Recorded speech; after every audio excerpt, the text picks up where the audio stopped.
Imagine you're walking through a forest. I'm guessing you're thinking of a collection of trees, what we foresters call a stand, with their rugged stems and their beautiful crowns. Yes, trees are the foundation of forests, but a forest is much more than what you see. And today, I want to change the way you think about forests. You see, underground there is this other world, a world of infinite biological pathways that connect trees and allow them to communicate, and allow the forest to behave as though it's a single organism. It might remind you of a sort of intelligence. How do I know this? Here's my story. I grew up in the forests of British Columbia. I used to lay on the forest floor and stare up at the tree crowns. They were giants. My grandfather was a giant too. He was a horse logger, and he used to selectively cut cedar poles from the inland rainforests. Grandpa taught me about the quiet and cohesive ways of the woods, and how my family was knit into it. So I followed in Grandpa's footsteps. He and I had this curiosity about forests. And my first big aha moment was at the outhouse by our lake. Our poor dog Jigs had slipped and fallen into the pit. So Grandpa ran up with a shovel to rescue the poor dog. He was down there swimming in the muck. But as Grandpa dug through that forest floor, I became fascinated with the roots. And under that, what I learned later was the white mycelium, and under that, the red and yellow mineral horizons. Eventually, Grandpa and I rescued the poor dog. But it was at that moment that I realized that that palette of roots and soil was really the foundation of the forest. And I wanted to know more, so I studied forestry. But soon I found myself working alongside the powerful people in charge of the commercial harvest. The extent of the clear-cutting was alarming, and I soon found myself conflicted by my part in it. Not only that, the spraying and hacking of the aspens and birches to make way for the more commercially valuable planted pines and firs was astounding. It seemed that nothing could stop this relentless industrial machine. So I went back to school, and I studied my other world. You see, scientists had just discovered in the laboratory in vitro that one pine seedling root could transmit carbon to another pine seedling root. But this was in the laboratory, and I wondered, could this happen in real forests? I thought yes. Trees in real forests might also share information below ground. But this was really controversial, and some people thought I was crazy. And I had a really hard time getting research funding. But I persevered. And I eventually conducted some experiments deep in the forest, 25 years ago. I grew 80 replicates of 3 species, paper birch, Douglas fir, and western red cedar. I figured the birch and the fir would be connected in a below-ground web. But not the cedar, it was in its own other world. And I gathered my apparatus, and I had no money, so I had to do it on the cheap. So I went to Canadian Tire. And I bought some plastic bags and duct tape and shade cloth, a timer, a paper suit, a respirator. And then I borrowed some high-tech stuff from my university, a Geiger counter, a scintillation counter, a mass spectrometer, microscopes. And then I got some really dangerous stuff, syringes full of radioactive carbon-14 carbon dioxide gas, and some high-pressure bottles of the stable isotope carbon-13 carbon dioxide gas. But I was legally permitted. Oh, and I forgot some stuff. Important stuff, the bug spray, the bear spray, the filters for my respirator. Oh well. The first day of the experiment, we got out to our plot, and a grizzly bear and her cub chased us off. And I had no bear spray. But you know, this is how forest research in Canada goes. So we came back the next day, and Mama Grizzly and her cub were gone. So this time we really got started. And I pulled on my white paper suit, I put on my respirator, and then I put the plastic bags over my trees. I got my giant syringes, and I injected the bags with my tracer isotope carbon dioxide gases. First, the birch. I injected carbon-14, the radioactive gas, into the bag of birch. And then for fir, I injected the stable isotope, carbon-13 carbon dioxide gas. I used 2 isotopes because I was wondering whether there was two-way communication going on between these species. I got to the final bag, the 80th replicate, and all of a sudden Mama Grizzly showed up again. And she started to chase me, and I had my syringes above my head, and I was swatting the mosquitoes, and I jumped into the truck, and I thought, this is why people do lab studies. I waited an hour. I figured it would take this long for the trees to suck up the CO2 through photosynthesis, turn it into sugars, send it down into their roots, and maybe, I hypothesized, shuttle that carbon below ground to their neighbors. After the hour was up, I rolled down my window, and I checked for Mama Grizzly. Oh good, she's over there eating her huckleberries. So I got out of the truck and I got to work. I went to my first bag with the birch. I pulled the bag off. I ran my Geiger counter over its leaves. Perfect. The birch had taken up the radioactive gas. Then, the moment of truth, I went over to the fir tree. I pulled off its bag. I ran the Geiger counter up its needles, and I heard the most beautiful sound. It was the sound of birch talking to fir. And birch was saying, hey, can I help you? And fir was saying, yeah, can you send me some of your carbon? Because somebody threw a shade cloth over me. I went up to cedar, and I ran the Geiger counter over its leaves. And as I suspected, silence. Cedar was in its own world. It was not connected into the web interlinking birch and fir. I was so excited. I ran from plot to plot and I checked all 80 replicates. The evidence was clear. The C13 and C14 was showing me that paper birch and Douglas fir were in a lively two-way conversation. It turns out at that time of the year in the summer that birch was sending more carbon to fir than fir was sending back to birch, especially when the fir was shaded. And then in later experiments, we found the opposite, that fir was sending more carbon to birch than birch was sending to fir.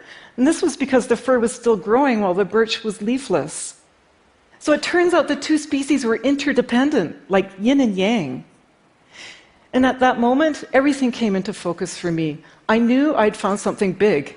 Something that would change the way we look at how trees interact in forests, from not just competitors, but to cooperators. And I had found solid evidence of this massive below-ground communications network, the other world. Now, I truly hoped and believed that my discovery would change how we practice forestry, from clear-cutting and herbiciding to more holistic and sustainable methods. Methods that were less expensive and more practical. What was I thinking? I'll come back to that.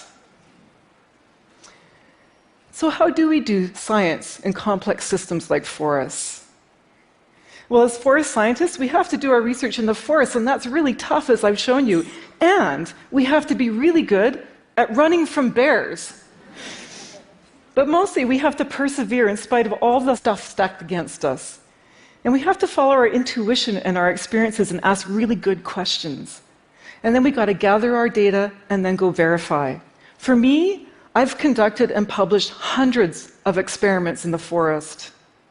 Some of my oldest experimental plantations are now over 30 years old. You can check them out.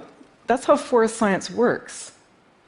So now I want to talk about the science. How were paper birch and Douglas fir communicating? Well, it turns out they were conversing not only in the language of carbon, but also nitrogen and phosphorus and water and defense signals and allelochemicals and hormones, information. And I have to tell you, before me, scientists had thought that this below-ground mutualistic symbiosis called a mycorrhiza was involved. Mycorrhiza literally means fungus root. You see their reproductive organs when you walk through the forest. They're the mushrooms.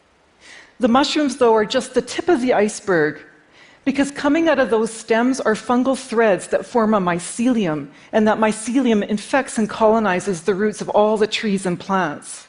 And where the fungal cells interact with the root cells, there's a trade of carbon for nutrients. And that fungus gets those nutrients by growing through the soil and coating every soil particle.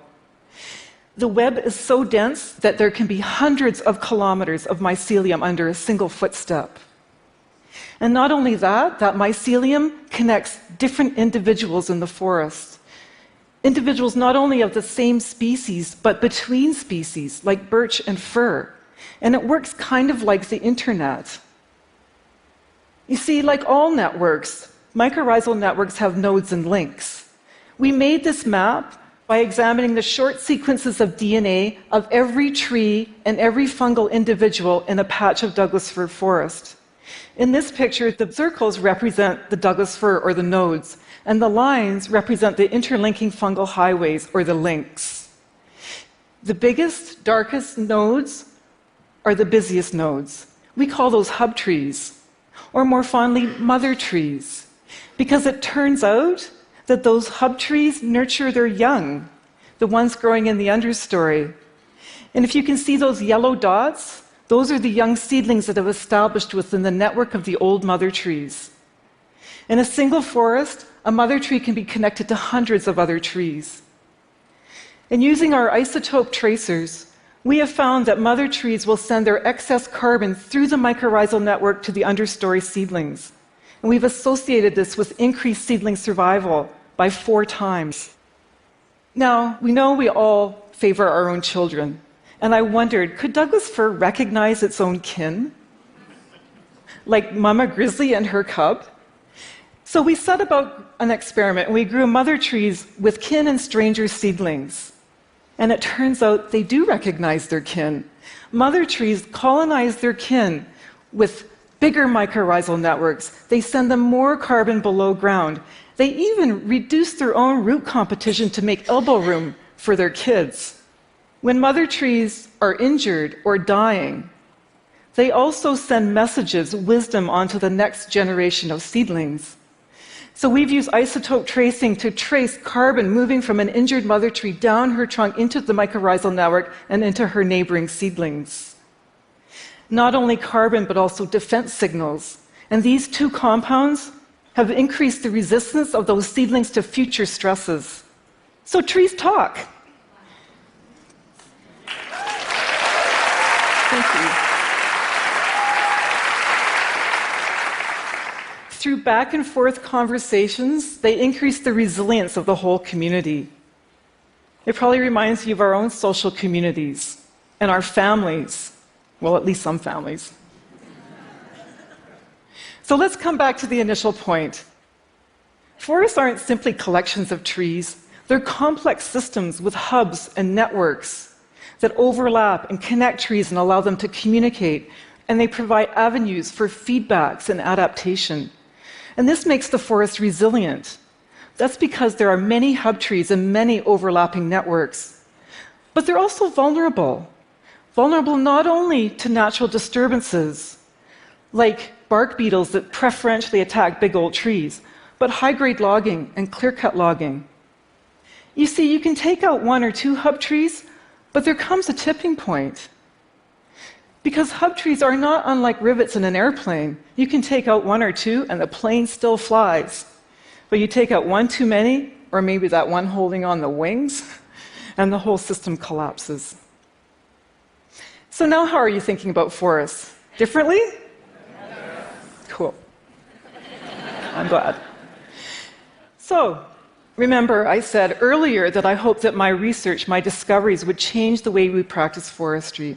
Well, I want to take a check on that 30 years later here in Western Canada.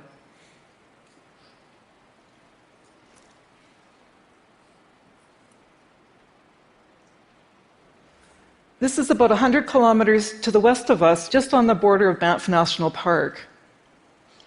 That's a lot of clear cuts. It's not so pristine. In 2014, the World Resources Institute reported that Canada in the past decade has had the highest forest disturbance rate of any country worldwide. And I bet you thought it was Brazil. In Canada, it's 3.6% per year. Now, by my estimation, that's about 4 times the rate that is sustainable. Now, massive disturbance at this scale is known to affect hydrological cycles, degrade wildlife habitat, and emit greenhouse gases back to the atmosphere, which creates more disturbance and more tree diebacks. Not only that, we're continuing to plant 1 or 2 species and weed out the aspens and birches. These simplified forests lack complexity, and they're really vulnerable to infections and bugs. And as climate changes, this is creating a perfect storm for extreme events like the massive mountain pine beetle outbreak that just swept across North America, or that mega fire in the last couple of months in Alberta. So I want to come back to my final question. Instead of weakening our forests, how can we reinforce them and help them deal with climate change? Well, you know, the great thing about forests as complex systems is they have enormous capacity to self-heal. In our recent experiments, we found with patch cutting and retention of hub trees and regeneration to a diversity of species and genes and genotypes, that these mycorrhizal networks, they recover really rapidly. So with this in mind, I want to leave you with 4 simple solutions. And we can't kid ourselves that these are too complicated to act on.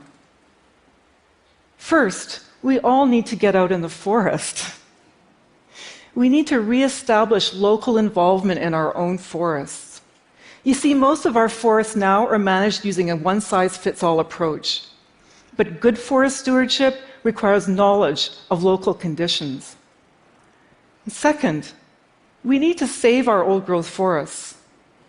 These are the repositories of genes and mother trees and mycorrhizal networks. So this means less cutting. I don't mean no cutting, but less cutting. And third, when we do cut, we need to save the legacies, the mother trees and networks and the wood, the genes, so they can pass their wisdom on to the next generation of trees, so they can withstand the future stresses coming down the road. We need to be conservationists.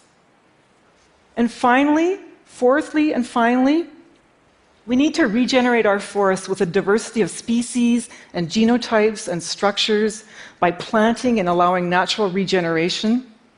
We have to give Mother Nature the tools she needs to use her intelligence to self-heal. And we need to remember that forests aren't just a bunch of trees competing with each other. They're super cooperators. So back to Jigs. Jigs' fall into the outhouse showed me this other world, and it changed my view of forests. I hope today to have changed how you think about forests. Thank you.